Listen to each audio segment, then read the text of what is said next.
Hello and welcome back to the Strange Water podcast. Thank you for joining us for another great conversation. Building anything related to zero knowledge cryptography is incredibly challenging. Forget about the already huge task of building and deploying a working product in a space where a single oversight could easily be the next nine-figure hack. You need to implement the most cutting-edge esoteric mathematics ever invented. Mathematics so new that even last quarter's ideas might be considered last generation. Today's guest is working on addressing this problem, on abstracting out the implementation of ZK cryptography so that builders can focus on building applications instead of wading through arcane number theory. Jason Morton is building EZKL, or EZKL, to make creating and deploying a ZK prover and verifier as simple as possible. EZKL takes a high-level description of a computer program and builds out all the components you need in order to make it verifiable via zero knowledge. If you have any interest in ZK, from passing curiosity to already building a ZK-powered empire, this episode is for you. First, Jason will help us understand the context that has created the renaissance of activity in ZK that we have today. Then, through explaining Ezekiel, he'll sketch out what a ZK-based system looks like and how it's implemented. And finally, we end with a huge conversation. What is the purpose of ZK and what kind of world does it enable? Already excited about ZK? Get ready. This episode is going to show you where ZK is going. One more thing before we begin. Please do not take financial advice from this or any podcast. Ethereum will change the world one day, but you can easily lose all of your money between now and then. All right, enough from me. Let's get to the conversation.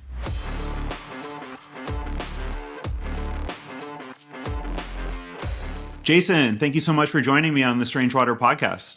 Great to see you, Rex. So before we really dive into the ZK cryptography, I'm a huge believer that the most important part of every conversation are the people in it. And so with that as a frame, can you tell us a little bit about who you are and what brought you into the world of cryptography? Yeah, so I was a math professor until pretty recently. And so what I studied was applied algebraic geometry. So you take things like deep learning models and turn them into systems of polynomial equations. That started for me, my first paper about deep learning and systems of polynomial equations was in 2008, when deep learning was still not even on GPUs, and we were trying to already study the math of it. And then I got into this DARPA program where we were trying to do this transformation. And the DARPA program, my role I would characterize as, these deep learning models are working great in practice, but do they work in theory? Which is a problem that, for the most part, nobody cares about, right? But we found it interesting, and so we worked on that. And then that kind of got me into thinking about circuits, and what I described as turning this into a system of polynomial equations is kind of what we call arithmetization now in ZK. And so I was thinking about that a lot from different angles, not from a cryptographic angle. So I was sometimes on the dissertation committees of people that did cryptography, but not myself a cryptographer. And then for me, a separate thread was kind of cryptocurrency, getting into Bitcoin, getting into Ethereum. I lost money on Mt. Gox to start. And then very back in 2011, that was a big zero, but it was still really cool. And then got into Ethereum around 2015 when it was new, and I got very excited about that. And actually, that was the same time I learned about zero-knowledge proofs, but didn't really put all these threads together until relatively recently. With sort of happy coincidence of things coming together. Yeah, and I think the more I talk to people in this space, and especially to people with the academic background in this space, the more I'm realizing that what is truly special about crypto outside of the math and the application and all this stuff, but what's happening in this space is that theory and academics are touching the bleeding edge of innovation and company building in a way that is just never happened before. It is unbelievably exciting. Now, I mean, one of the things as a mathematician, right? You try to do. I was an applied mathematician, so you try to do work that matters, and usually your application is kind of like, well, in theory, this could eventually impact this area, and here it's like you go off and do some math, and suddenly your system is 50% faster, or 100% faster, and it makes an actual difference in terms of what people can do, and people kind of like clamoring to use it, and that kind of immediate translation of do some new math and deploy it is incredibly satisfying. Yeah, I so like my near crypto origin story, and then I missed it for 10 years, was in 2012. I was studying computer science at Stanford, and I had read the Bitcoin white paper, and I thought, like, I mean, kind of cool, like computer money for computer money's sake, like whatever. And I was in Intro to Number Theory taught by Professor Dan Bonnet, and I sat there thinking, like, why did I challenge myself on this? This is so, and his like end of the quarter examples were all about quantum, because at the time, like, cryptocurrency wasn't really a Yep, right. just like Yeah, flashy sexy makes sense. thing. And so I left. I went and worked for in like the beer manufacturing industry for 10 years, or for 5 years, and then I did a bunch of stuff that eventually I ended up back here. But I was just at the Stanford Blockchain Conference in September, August, and yeah, I mean, I was it's there just like too. oh, small world. But yeah, no, I mean, I was just sitting there, like, literally watching professors read out like what their like students were finding in like new algorithms or like new whatever, and then watching people like try to form, is this direct interaction. And I fortunately, like 10 years later, I got this moment where I was able to meet with both Professor Bonet and Professor David C. And both of them remarked on, they made the same comment where, first, like, I wrote a paper in this realm, and like within 6 months it was a company. And I thought, that's cool, that's a fluke. And then it was after it happened the second time that I realized, like, okay, there's something very interesting happening here. And so, yeah, you're the first person since that's happened that would be able to appreciate a comment like that. So I'm happy I was able to share that story. But yeah, there's something like pretty crazy going on here. It is. It's really crazy. Especially, I'd say that one of the interesting things that's happening in cryptography, driven by blockchain, even though it's not necessarily always connected, right? But the research that's happening in ZK and stuff is that it's happening so quickly that sometimes people don't even have time to write it into a paper, right? It's the paper is kind of right by the time you write the paper, it's so out of date that it has to catch up with a bleeding edge. And I mean, that's great and exciting. It's also slightly dangerous because there aren't as many eyes on it. On the other hand, once you throw it into a production system, in some sense, you have lots of eyes on it. You have lots of volunteer auditors, let's say, that are out there trying to find vulnerabilities. So that's another form of peer review. As part, yeah, hackers are part of the ecosystem too, right? But as per your comment, as part of your origin story of, like, you are interested in the problem of this works in practice, let's make sure it works in theory. Something I was so struck by listening to the Starkware guys kind of like read out about like where they are and how far they've gotten at Stanford Blockchain Conference is, like, some of the breakthroughs that they're making right now are like being able to like mathematically prove that the system is secure. And like you hear that and you're like, wait, or sorry, not even secure, but like performant, or like all of these things that you thought, like, oh my God, like I can't believe we didn't know this yet. And it was like, well, this technology is so advanced, it's coming straight off of, like academic papers and into practice. And, it's crazy here. So anyway, let's go back to our story. So we were talking about in the first time you heard about ZK. So, like, talk to me about that. Yeah, the first time I heard about ZK was actually, at an Air Force meeting in 2015, a research AFOSR meeting, because I was working on some quantum distributed systems algorithms, and again with the quantum. um, so yeah, and I heard about it, and of course at the time it was mostly talked about as probabilistically checkable proofs, and it was mostly talked about in this context of you don't trust the server, right? And you want to outsource your computation to Amazon, but you don't trust that Amazon will do the right thing. And I think at the time, the overhead was so enormous, and it was hard to make a case for that because you're like, well, if we don't trust Amazon, we'll be, like we're done, right? And we have to turn off 30% of the internet or something, right? I mean, it's quite a disaster. And so I think that was hard for me to understand it. But then I think in the context, of course, of blockchain, then the asymmetry starts to make sense. Another way of saying that is, of course, a zero knowledge proof lets you take computation from one machine, pull it to a different machine, and then the first machine can trust it. And the analogy that I like to use is it's more than an analogy. So an example of a zero knowledge proof is a digital signature, like ECDSA, right? I put in some message or the hash of the message. I have a private key. I run this algorithm that everyone knows. I get out a signature for that algorithm, and then anyone can check that signature and believe I really knew the secret and I really signed this message, right? And it is also because digital signatures are also probabilistic in the sense that anybody could mash on their keyboard and have a chance of guessing Satoshi's keys. It's just a really small chance, small enough that we don't care about it, right?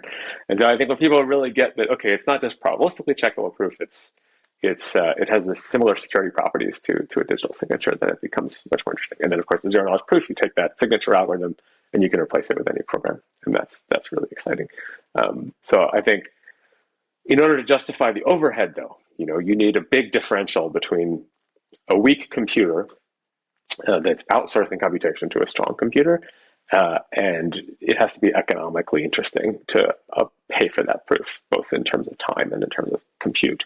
And so I think the first place where that asymmetry was enormous is when the computer is Ethereum, and you're trying, which is this global computer, this like power of a smartphone, extremely weak, and your powerful computer is your laptop or even your phone relative to Ethereum. And so that asymmetry started to justify it. But now that the overhead is coming down really fast, so for us, we've seen improvements of, by some measures, 200,000% since we got started, and 200,000 times rather, 200,000 times since we got started, and that means that things that seemed ridiculous are starting to be a bit more practical.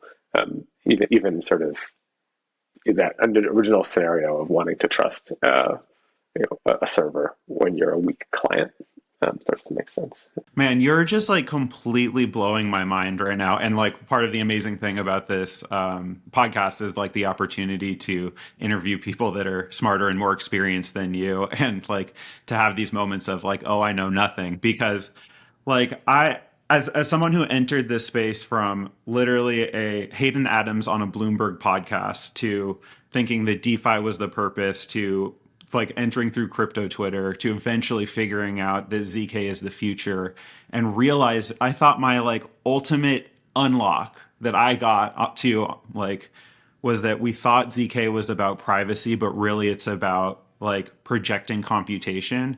And what you're telling me right now is like, yeah, that's what we were thinking about in the Air Force in 2015, but like, and like just with everything in Ethereum, like going back to reading Vitalik's white paper and seeing the types of ideas that he was outlining and we're still building today, it's like, oh my God, like all this technology and all of the like insight and the knowledge and the understanding has been there. And like, we're just witnessing the magical moment of it all coming together and happening. There was this under the surface exponential growth curve in terms of how fast this stuff was, and then at some point it sort of crossed the threshold of practicality. I think around maybe a year and a half, 2 years ago, let's say, and then now we're seeing just it keeps getting more practical, but then all the infrastructure gets built, right? Because there's still this huge gap between when something works in theory to when something works in practice to when something you can actually build on it.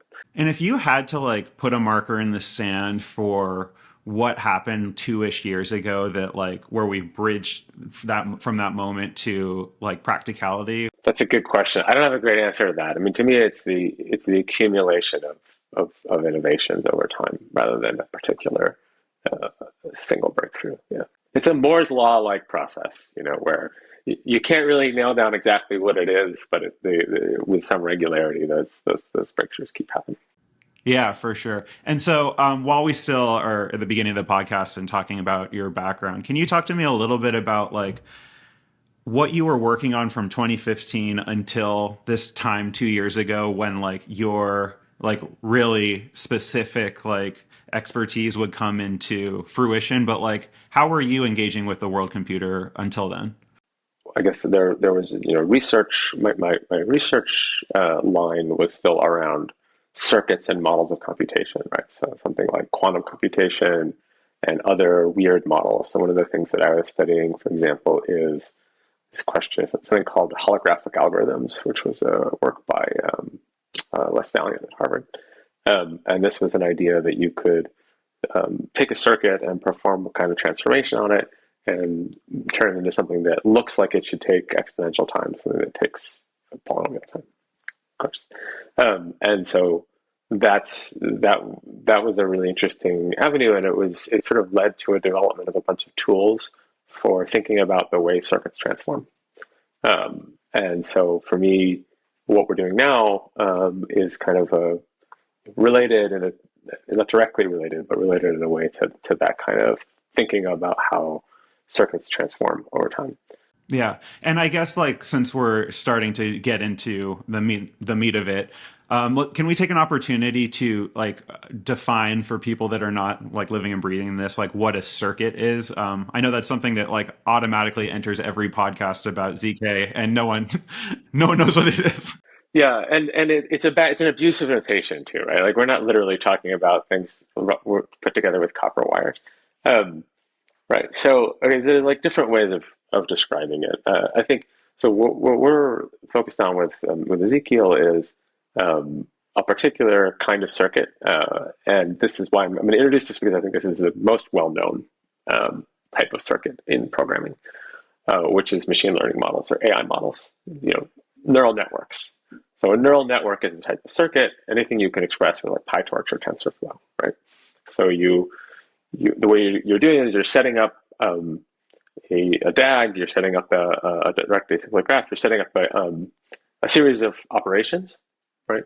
And you're thinking about the abstract syntax tree of those operations. So you're kind of freezing that graph. So you start with a number, you add one to it, you multiply it by something else, you hit it with a nonlinearity, and then you could think about that series of operations as a computational graph or circuit.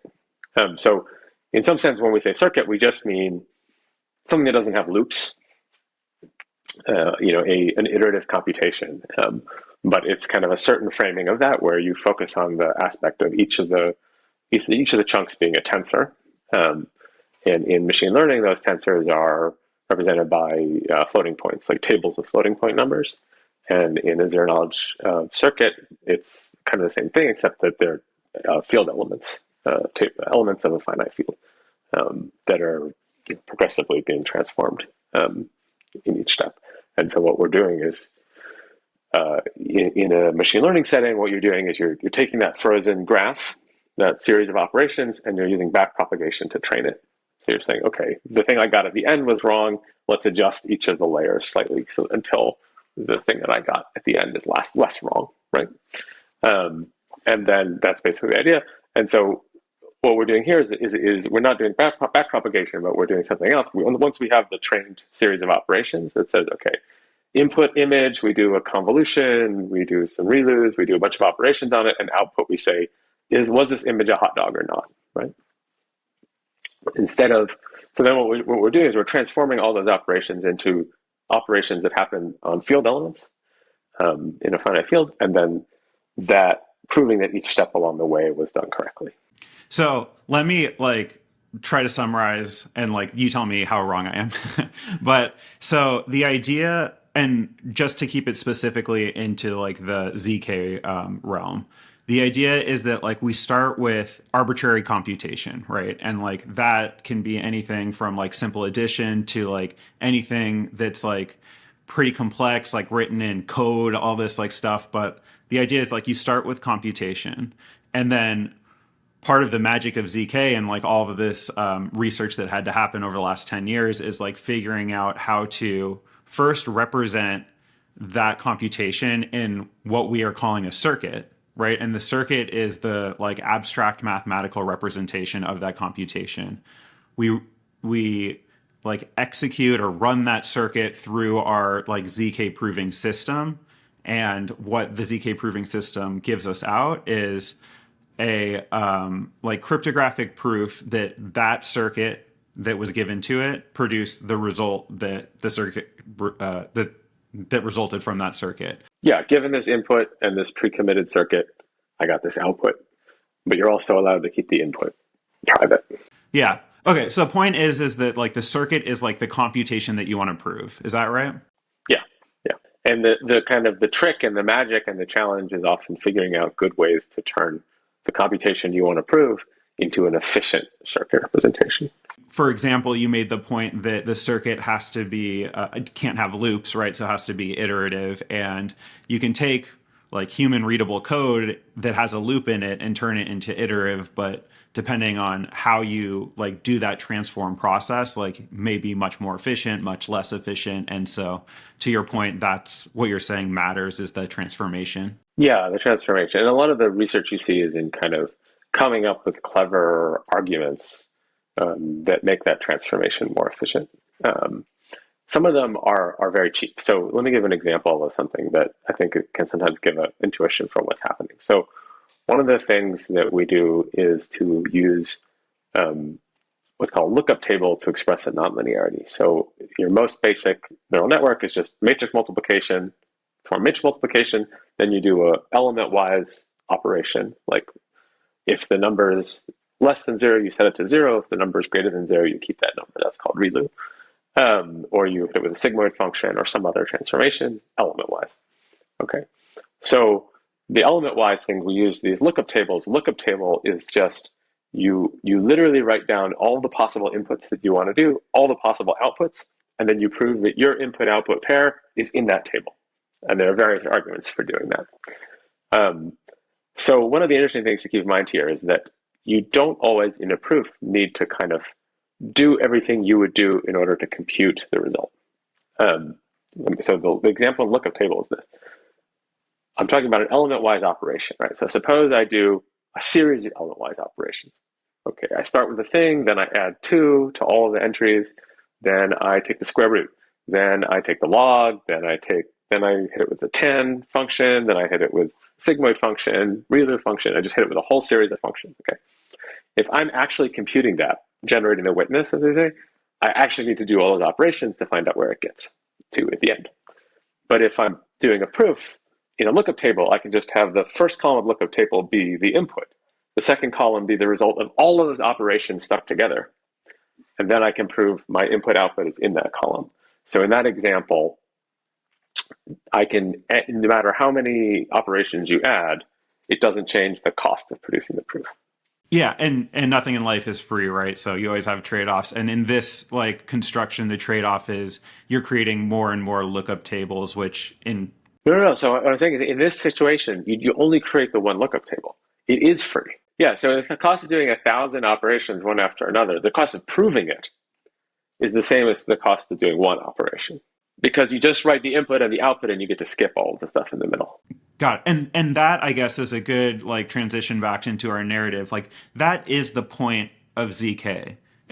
Is that or really of cryptographic proving or whatever, right? Is that you in order to verify a proof, by definition, you're not doing like the same expensive computation that it took to get there. And the other thing that's kind of lurking here is that where do all these speed ups come from, right? Why is it that we think we can get to a point where zero knowledge proofs are fast enough to be practical? I think they're already there, but why are they going to get more and more practical over time? Part of it is just the ingenuity and engineering of people, chipping away at it. But part of it is this thing that I just suggested, which is that the complexity of producing a proof can be lower than the complexity of producing the witness. And that means that for some operations, we can hope that asymptotically the cost of proving goes to zero. Right? Another example to think about is something like ECC RAM, right? Error correcting code RAM, where in a server you have this error correcting code so that when it hits with a cosmic ray, you flip the bit back, right? You can imagine when that was first done, it was a lot of overhead, right? But now it's just built into the system, and we ignore it, and there's essentially no cost. And so there is some possible future where we get to something like that with zero knowledge proofs, where that cost keeps falling until eventually it's essentially zero, or not something that we have to think about. Yeah, I mean, I think I can't remember like which like famous like person wrote a book about this and is now like, but whatever. Like, there's something about how just like when you get like super scalable economy, like cost like driven down and like boosts of efficiency, like it actually does open up new applications and things that just sound like so incredibly absurd like when you think of them, because exactly what we're talking about in 2015, it was just like it would take like 50x the amount of computation that it takes to run the actual program to prove it. So like why would we even bother? Like the innovation and the scalability and like the 200,000x gain makes like, okay, things that seem ridiculous actually like pretty casual. And like once those things are casual, like we have like this is how technology happens. Yeah, it's interesting. One of the fun examples that happened this past weekend at EZKL was one of the people on our team built like a kind of hackathon sized project, in 7 hours, a tic tac toe on chain tic tac toe game. And he did it in the following ridiculous way, which is really fun, and it kind of touches on the way people started to use LLMs.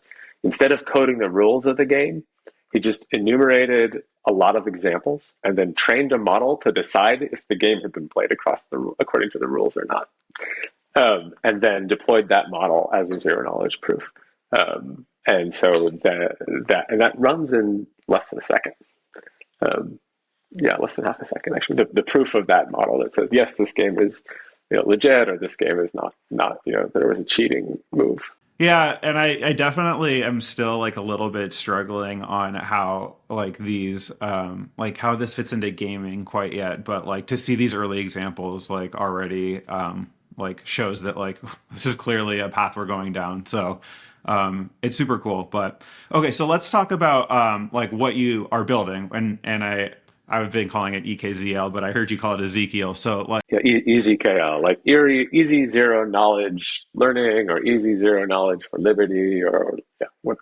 no, I'm currently going through a naming thing right now. It's literally the worst part about like having ownership of anything. So this one I like. At least it's like you got Ezekiel. That's good. You can pronounce it. Yeah, that's cool. Yeah. So can you like I guess start us off by just like telling us like what is it? What's the problem you're trying to solve? And like where are you in the process? Yeah, so you can think about it as a compiler that turns machine learning models or AI models or general computational graphs expressed in Python into a circuit. And by circuit, I mean a prover and verifier pair. Right. So in order to make sense, you have to have a way to prove it, and you have to have a way to check that the proof is correct. And we try to also have kind of a managed pipeline to help people deal with this, because this process of creating provers and verifiers generates a lot of cryptographic artifacts. Cryptographic artifacts are a little bit annoying to deal with, because when they're wrong, it's just like, well, this random looking 256-bit string is the wrong random looking 256-bit string. And so we have some tooling around that to help. But yeah, that's the basic thing. And then the focus on terms of verifiers is on-chain verifiers, things that can run on Ethereum. Because lots of reasons. I mean, obviously, it's kind of a big target and what a lot of people are interested in doing, so that you can extend what you can do with Ethereum to put AI models on chain, or just put complex logic, business logic, and also because I like the kind of epistemology of it, right? So one of the questions with this in this whole space is kind of, okay, great, you have a prover verifier pair, but if you give me the prover and you give me the verifier, how do I know you gave me the right verifier, right? Or like, how do I know this verifier corresponds to the thing I want to be true? But one simple answer to that is you deploy the verifier on chain.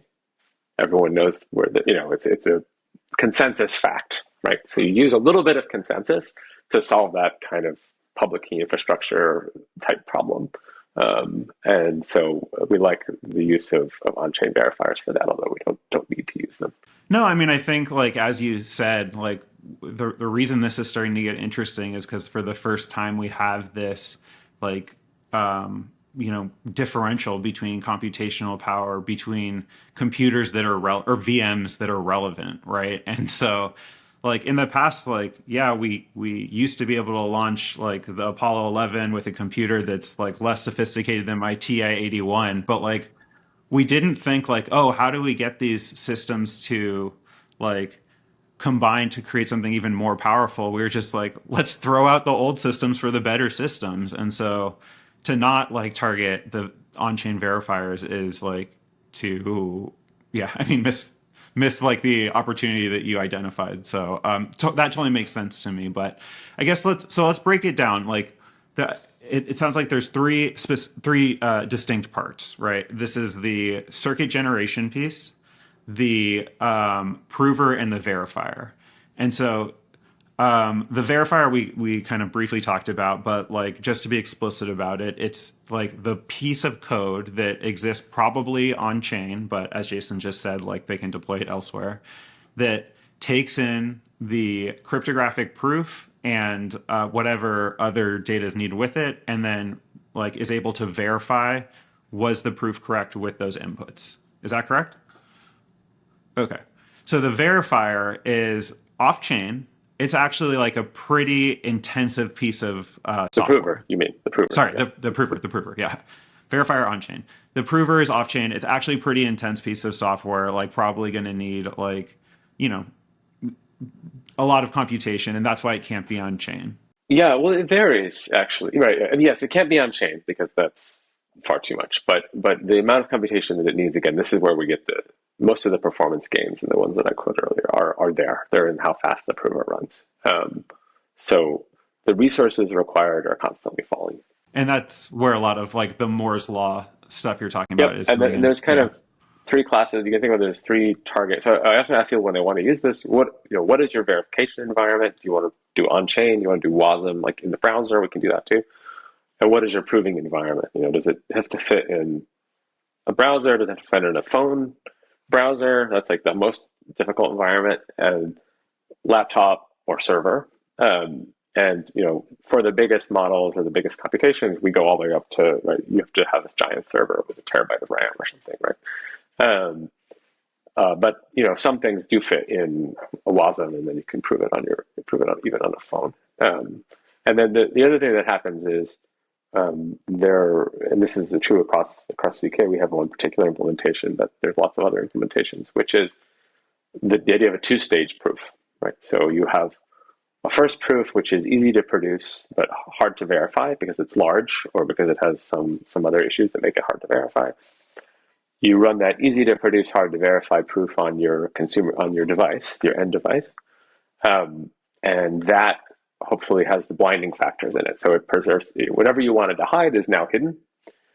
Then you take that proof and you send it to a server, which performs a compression or a second stage proof and turns into something that's easy to verify on chain. So for our system, we use aggregation proofs for that second stage right now.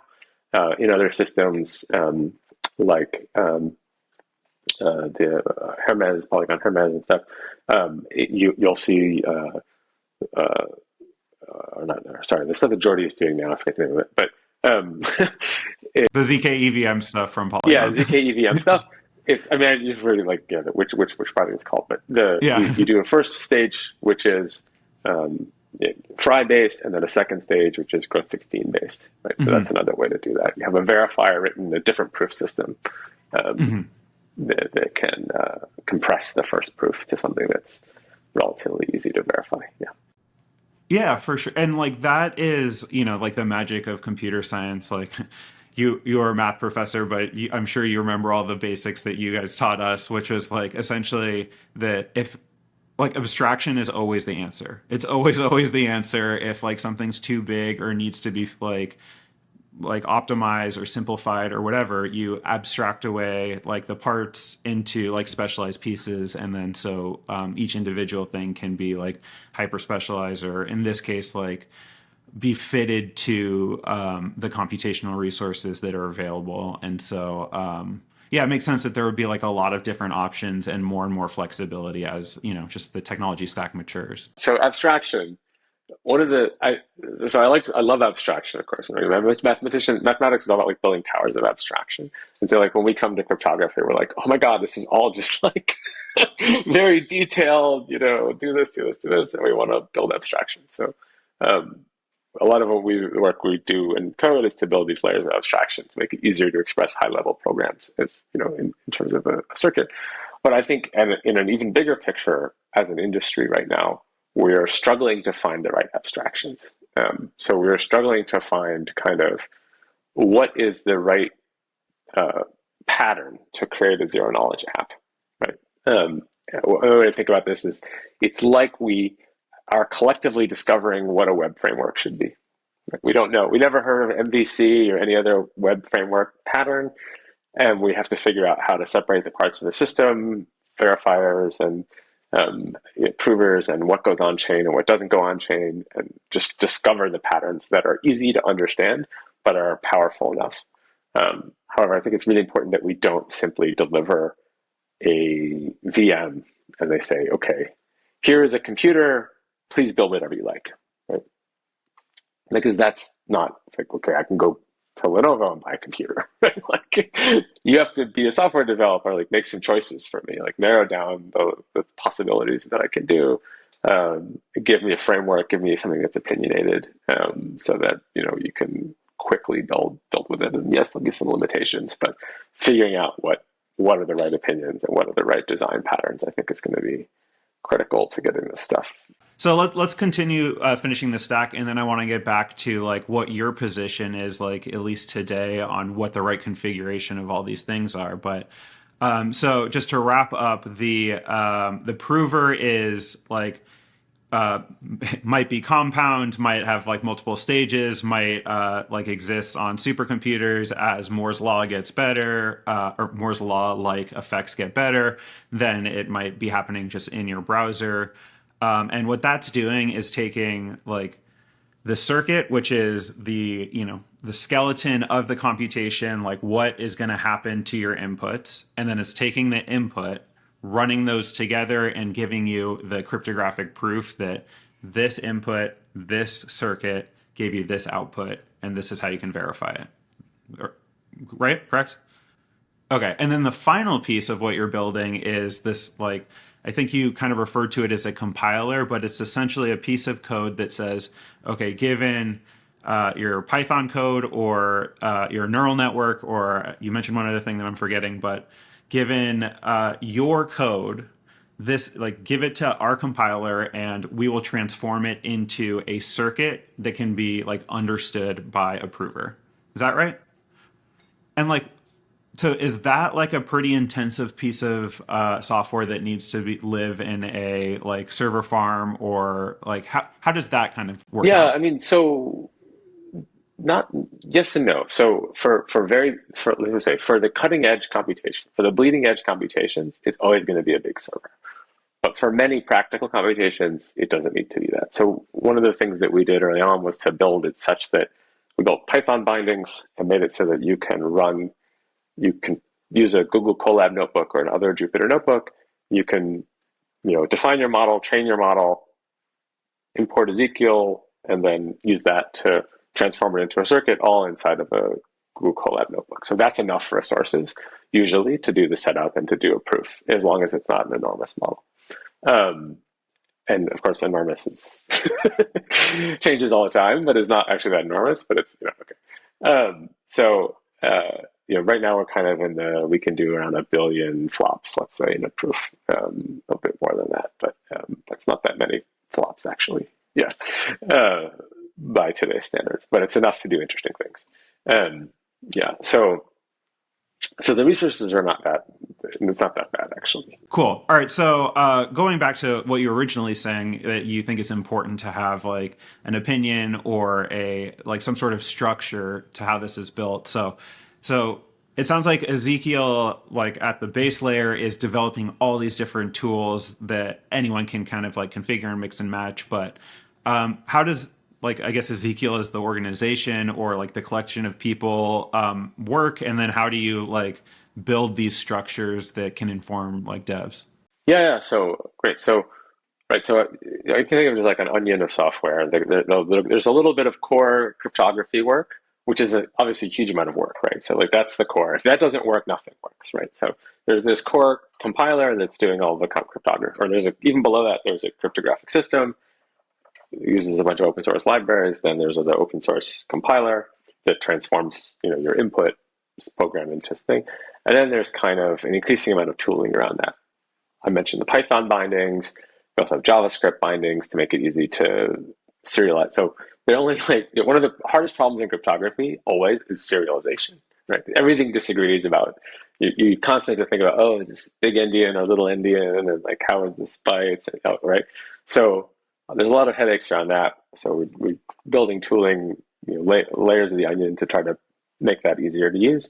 And then the kind of biggest layer of the onion on the outside is the services that are attached to it. So this is kind of if you just want to take your model and a sample input and click a button and upload it to our server, then we'll do all the other work for you, right? So you really want you just say like, here's the model, pick the model, and give me, and then later on there's an endpoint, and you can ask for a proof. You can upload the input, and we'll compute the proof, right? So that kind of stuff is there to just make it easier. Like make it a shorter. We're kind of saying like make a tight development, right? Make it so that um, people can go from their idea, in the context of a hackathon or a trial, um, to seeing something that works in as short a time as possible. Um, so yeah, and that requires more opinionated, like a few more opinionated choices about, oh, we're not going to give you every possibility. Instead of, for example, letting you decide the calibration of the circuit, like choices of how wide or tall it is and how it's laid out. We have some automated tools that will make those choices for you. And then if you don't like them, you can drill down.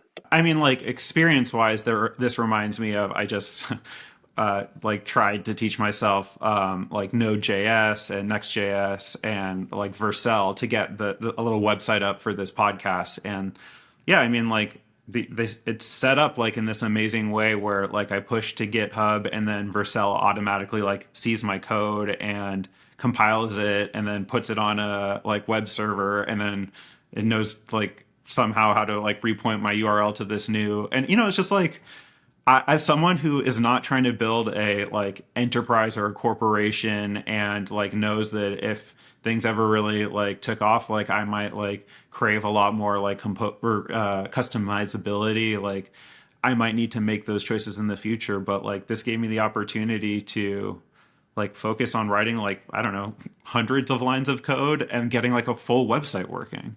Yeah, so that you can explore an idea and figure.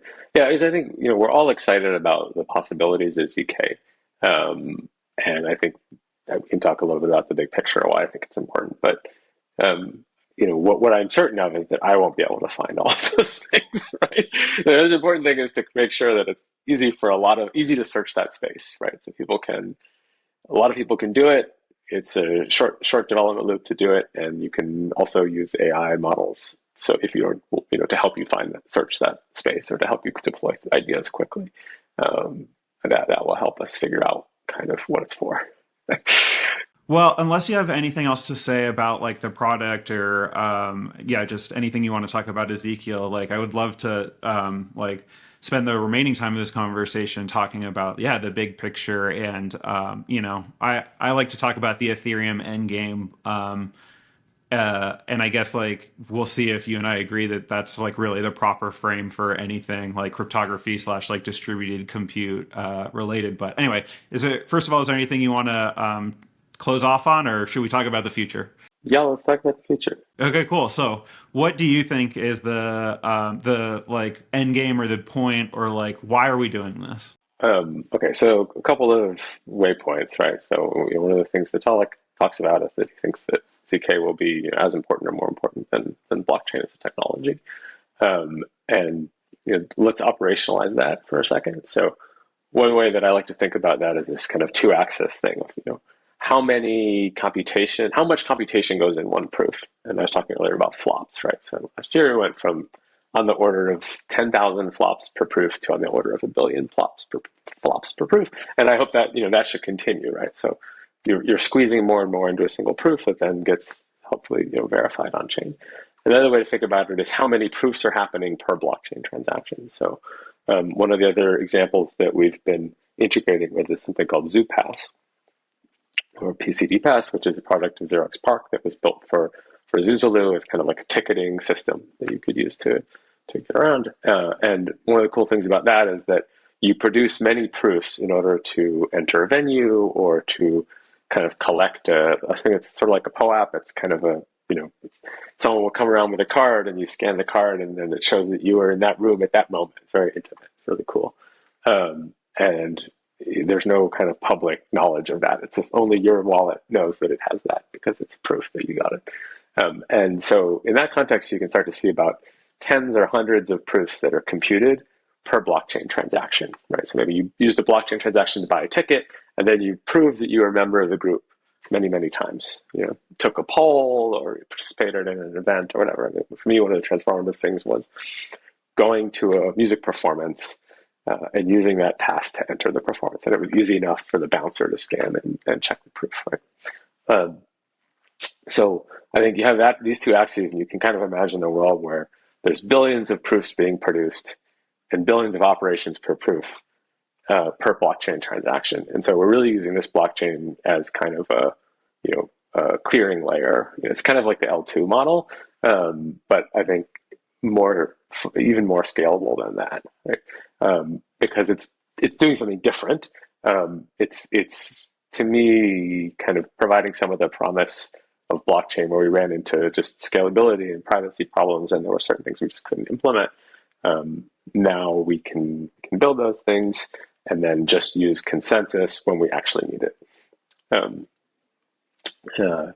So one of the things that I want to mention also is that why do I think, for example, that zero knowledge is worth betting on, even though it's still sort of slow relative to something like consensus and L2, L1, right? Especially L1 consensus and MPC.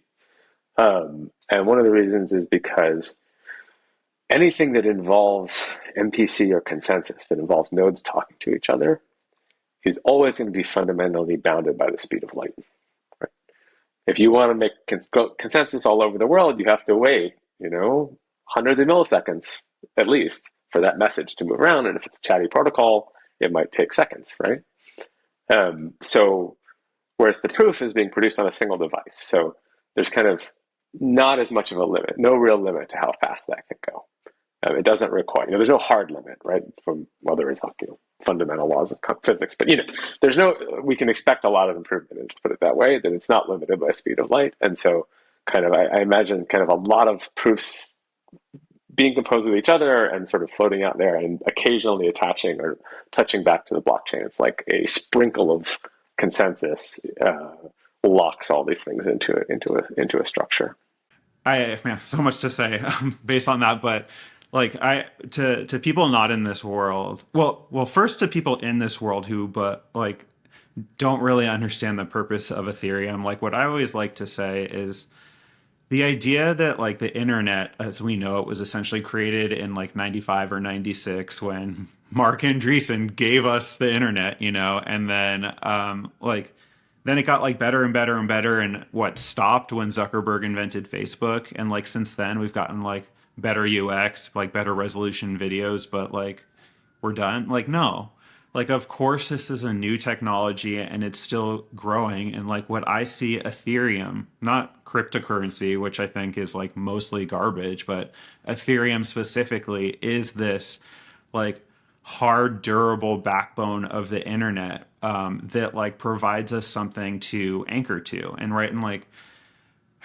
how people who are not totally lost in the ZK rabbit hole, what I say is this is just how we express property on the internet. And I think that that is the first order effect, and that's we can see it with Ether. We can kind of start to connect it to maybe property can have representation on chain, and like down that rabbit hole lines like sorry down that rabbit hole lies the idea of the Internet of Things, right? Like this is the first way that like all of these like refrigerators and like smart cars and whatever can be connected to the internet in a way that's, actually like makes sense and is not like so like incredibly insecure and all this stuff. But for us in the ZK world, and especially you who's building the ZK world, like it's to really understand that like what ZK does is make like computation like just like collapse down to zero.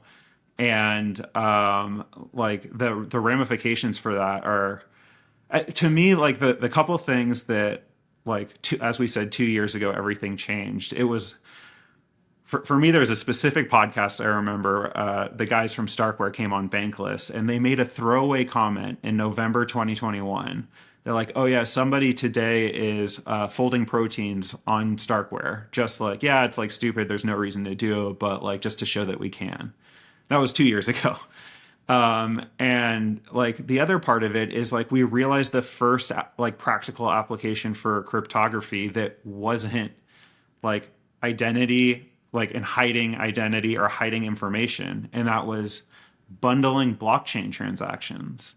Like that was the first time we realized, like, oh my god, like if we do this off chain, we blah, blah blah. I'm starting to ramble here, but I think like what we're all starting to realize is that like Ethereum can be the anchor, and we don't have to limit ourselves to like the EVM and to like this blockchain world and like whatever just like warts and all that we have to deal with, like as the tools that you're building, as like the things that Risk Zero is building. Like so many people are starting to show us that like this is general purpose computation, and it's like really like a step forward in like what it means to live in a like a world where we have like supercomputers in our pockets. Yeah, a couple of other metaphors that I like, or just things I want to touch on that are reasons to be excited. So one of the ways to think about one of the things that comes from Brian Koo, from George Park, is um, that it's kind of like a language of truth. It's like, it lets you restrict yourself to a language in which, in some sense, only true things can be said, right? So, well, given the rules that you've decided and the verifier problems and stuff, but given those inputs, you perform this transformation and you get an output, and then those things are composable and have transitive trust properties. And that's something that really unleashes like a whole new type of um, communication power, right? So that's something that I really like. And one of the other kind of concepts that I want to come back to is I actually think, and this is a whole other can of worms, but I actually think that in terms of property, right, that cryptocurrency, in the sense of tokens, ledgers, um, is kind of a skeuomorphic thing. It's like the faster carriage instead of an automobile or an airplane, and that like what we've built here with these tools of consensus and cryptography, zero knowledge proofs, signatures, um, can express much more complex things than here's a ledger with some number of tokens and they're transferred somewhere else, right? Um, and we don't really have another way of understanding um, economics other than that, because we're used to this system. It's been with us for a long time, 600 years or something. Double entry accounting. Uh, but there's a wide range of possible kind of economic models that could grow out of having this power. And Another way to say that is kind of, in a sense, money itself is a zero knowledge proof. Um, and we've summarized the whole history of transactions. All the things I ever did for someone and was ever done for me are summarized in some kind of bank balance by an old ledger system of banks talking to each other. And you just need to test against this balance. Does this person have enough money to buy a mango or whatever? And so now we can do much more sophisticated proofs that take into account a lot more information. And it's going to be really interesting to see what people build with that power. Man, that's like incredibly mind blowing. I mean, do you, not to put you on the spot, but do you have any thoughts on like what alternative models like look like in now that like we have more like Yeah, I mean, complexity? so I have only bad ideas, but let me share let me share one of those bad ideas. Okay, so to expand on what I was saying, so you could imagine a world, right, where um, instead of every time you do a transaction, instead of having an amount, you just record what happens. Right? Like, someone mows the lawn for me, and we just kind of record, oh, you mowed the lawn, but we don't attach a price to it. And then later on, you can sort of think about any future point, you can go back and attach prices to everything, but those prices can vary either by because of how much you value past actions, or they can vary because of different societies place different values. So, for example, you say, "Oh, this society thinks burning carbon is bad, so retrospectively, all the times you took gas, we're gonna, it's gonna cost you more, right?" Okay. So you can kind of pick these prices retrospectively, or you can even just not ever bother to pick the prices because that will continue to happen in the future. And at each point, you just kind of can do these zero knowledge proofs that summarize all the information that came before. Um, Another way of saying that something like that is that now another bad idea is you could have an AI, right? So right now we could say you keep a track of all the things that you ever did without attaching prices to them, and then you feed into the AI, you call OpenAI, you say, hey, this is all the good and bad things that Rex did. Should he be allowed to buy this yacht or not? Right? And OpenAI makes a decision, but you're like, oh, that's like a terrible dictator thing. And you say, okay, well, we could do the same thing, but we could use, zero knowledge AI. And it all seems very dystopian, but then you think, well, that's kind of the system that we have now, right? It's just that we use the banking system to make those decisions. And I think it's like super easy to call that dystopian, but like so much of what I think about is like a post scarcity world, which we're like rapidly entering into. And, like the frames that we talk about, like literally the only idea we have for solving that is universal basic income. Like literally that's the one. And like what you're making me think of now is like, okay, like maybe we could like find a way to use technology to facilitate like a real like community, like just sense of like contributing in community and like togetherness in a way that like money like actively creates separation. Yeah. Financialization, I think, was a great technology. It was developed, 600 years ago, but it's kind of, we have computers now. We can be a lot more sophisticated. We don't have to reduce everything to one dimension. Yeah, another example I like to think about, yeah, like you think about a community like I don't know, Midwestern, uh, in the Midwest, a couple hundred years ago, you can ask your neighbors to build a barn for you, and they'll all come together and help. But you can't ask them to build 100 barns. So there, in some sense, you have a claim on that community, you have a share, but it's definitely not a ledger. Right? It's not like you have a name, one barn for this person or 1,000 barn tokens, right? Like there's more subtlety and humanity to it, and I think we have the opportunity to find something that feels more humane. Wow, man, that's incredibly powerful. Wow. So, last thing before we go is like I want to touch this intersection of AI and crypto, and like I think, like right now, like here's some alpha for you. Like if you want to go raise venture capital, just like create a startup that mashes those two words together, and like you're golden. But to have like a slightly more nuanced conversation about it, like I am not really sure where these two things intersect, but what I do see as like a relative layman, especially in this conversation, is like AI is about like creativity and abundance and just like dumping out as much like variation and possibility into the world as possible. And what I see with crypto is the exact opposite. It's about scarcity and it's about provability and about like identity and like creating like the trustlessness is such a misnomer, right? Like it's all about trust, right? And so to me, like I don't know how these technologies connect, but I do see that like together they're almost like half of a story. And I just like I see this all as like the history of humanity developing like technology going back to like let's start at Gutenberg, right? But it goes back further. Like this is about like how we use technology to like change communication and what that new mediums of communication like allow us to achieve on this planet. So I don't really know where the intersection is, but I'm curious as someone who like lives and breathes this stuff, like do you have any thoughts on what these two technologies mean for each other? Yeah, I mean, I think so. You're right on all these points. I mean, I wouldn't say that like cryptography is really about scarcity. It's more about composability or transitive trust.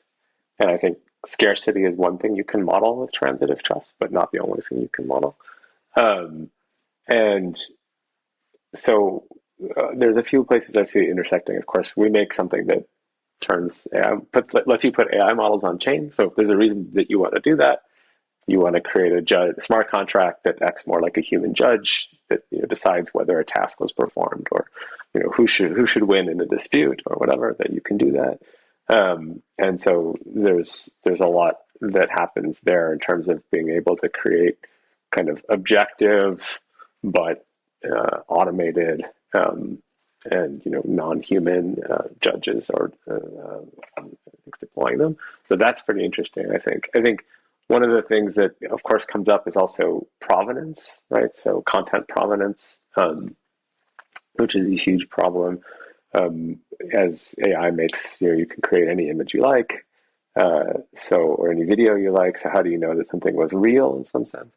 Um, you can prove all of the transitions. So you can say, okay, the camera signed it.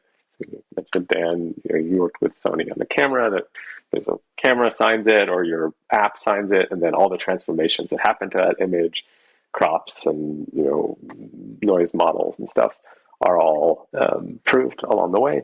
And that's sort of a weak kind of AI, but depending on how you do it, so then for sure what the chain of provenance is. I think that's probably going to become more important.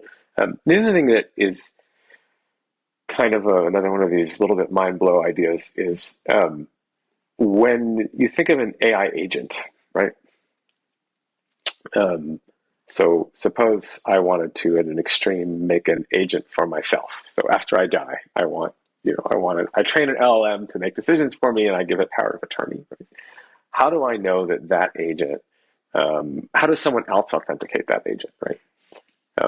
You can say, oh, well, someone holds keys and they run the agent and then they sign things using the cryptographic keys. But that's a problem, right? Because someone can change the data, feed it bad data, or change the algorithm, or they can leak the keys.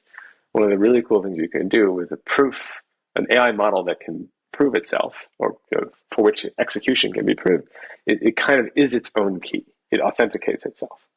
Right? So I can say, I sign over my power of attorney to this model, the model runs, and when it gives an answer, it comes with a signature, a proof, which is, as long as the receiving, the smart contract or wallet or whatever, honors that proof, and we know that thing ran correctly. Yeah, well, essentially what you're saying is like today we have like EOAs, externally owned accounts, which is essentially like what you have with a private key, and your MetaMask is like you have your private key and you sign stuff, and that's how you authenticate to Ethereum that like you are doing the thing that you want done is authorized by you. And what you're like kind of painting is how we can reconstruct that for AI models to give them like similar, if not like identical levels of sovereignty on chain as people do.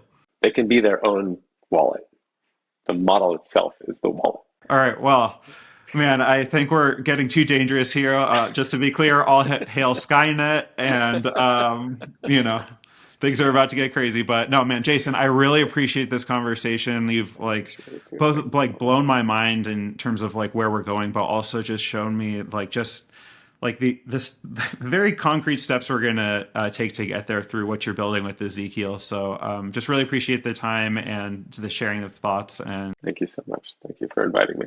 of course, before I let you go, can you just let the audience know where they can find you, how they can like learn more about the project, like where should they Sure. go? The best place is ezkl.xyz. All right, thank you so much, Jason. Really appreciate it, and have a good rest of your week. Thank you. You too.